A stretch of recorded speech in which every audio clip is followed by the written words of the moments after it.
Thank you, Mr. Chairman. First, let me say with all my heart how much I respect Senator Gillibrand's leadership on this issue. She and I have the same goals, and candidly, we have the same passion for this issue, and I admire her greatly for the work she has done on this. We have an honest disagreement on how best to accomplish our shared goal of putting predators in prison and supporting victims during the most difficult moments of their lives. My years of experience as a courtroom prosecutor handling hundreds of these cases guide my decisions today. No one on this panel has spent more time holding hands of victims, crying with victims, explaining difficult decisions to victims.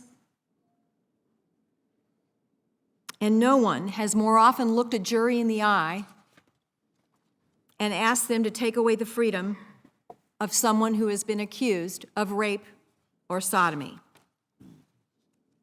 A couple of points I want to make about the proposal I am supporting today. First, I think it's very important to note that if the commander disagrees with the lawyers, it doesn't go to a uniform. It goes to the top person in that branch of the military that does not wear a uniform. I think our military is strong for many reasons, but one of them is that we believe that civilians should be the top decision maker in each branch of our military. I think it's very important with this decision that the ultimate decider, if a commander disagrees, is in fact a civilian. I think it's important to point out that in this provision, there is another review even if the lawyers say no. Frankly, that goes further than I ever dreamt we would be able to go. That when the lawyers say don't go ahead, it gets another review. I think that's very important. And the other thing that's different about this provision is the crime of retaliation.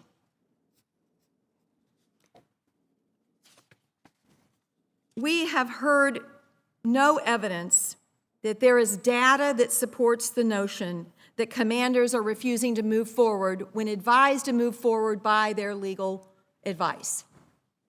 That has not been a problem that we have found. In fact, as has been pointed out by the chairman and others, we heard testimony to the opposite effect, that there are times that the lawyers said no and the commanders said yes. Under the subcommittee's proposal, it would be over when the lawyers said no. There would be cases that had their day in court that would never see court under the subcommittee's proposal. Because we know for a fact that cases have moved forward even when lawyers say no. And believe me, prosecutors say no all the time to these cases. Many of these cases are he said, she said, consent defenses. It is who is believable. I can't tell you how many prosecutors there are in the military system and the civilian system that can't get their arms around that evidentiary challenge. So there are hundreds of these cases that are being turned down today in this country by civilian prosecutors. And there are a lot of cases that are turned down by civilian prosecutors that will be taken up under these proposals by the military. We also have heard no data that would indicate that by removing the command completely from any role here, that is going to have a positive impact on retaliation.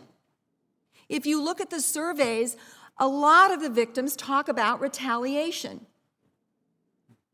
In the civil system, it is more that it's painful and personal and private and the kind of moment you never want to have to say out loud. In the military, it's all that plus what impact will it have on my career.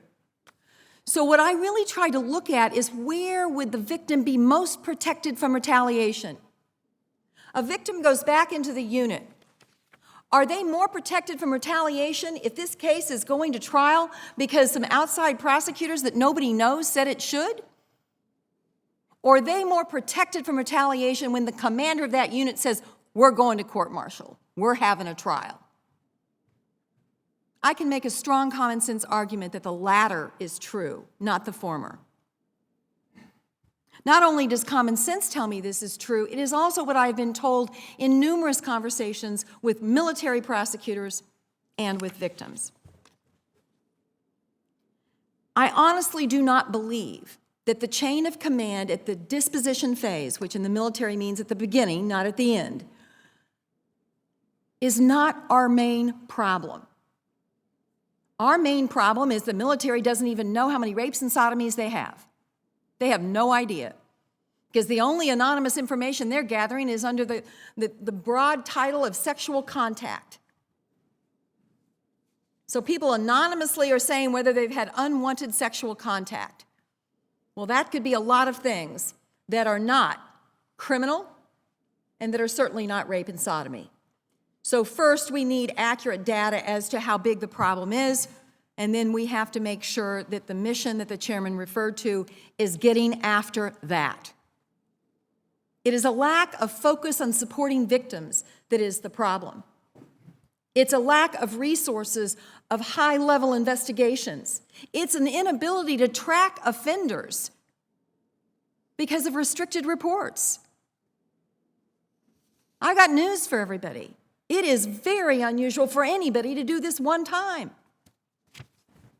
And what a better place to be a roving predator than military that moves you all the time. From country to country, from base to base. If we don't get a handle on tracking these perpetrators in a more aggressive way, we will never accomplish this mission. And finally, it's a lack of focus on prison for these cowards, and long sentences, and mandatory dishonorable discharge. I know that there will be those that think that Senator Gillibrand and I don't agree, but we agree on one thing. We are not going to give up focusing on this problem. We are not going anywhere. One word of advice to the military. Don't think this is over once this defense authorization bill becomes law, because we've just begun. We have just begun to monitor. We have just begun to hold your feet to the fire. We've just begun to hold you accountable. We have just begun to make sure that it is a new day in the United States military when it comes to these horrific crimes. I have watched our military accomplish missions that I didn't think anybody could accomplish. This is a big one. Now it's time to show your stuff. Show that you can get after this problem in a way that supports victims and results in successful prosecutions. And we will get a handle on one of the most embarrassing moments our United States military has had in decades. Thank you, Mr. Chairman.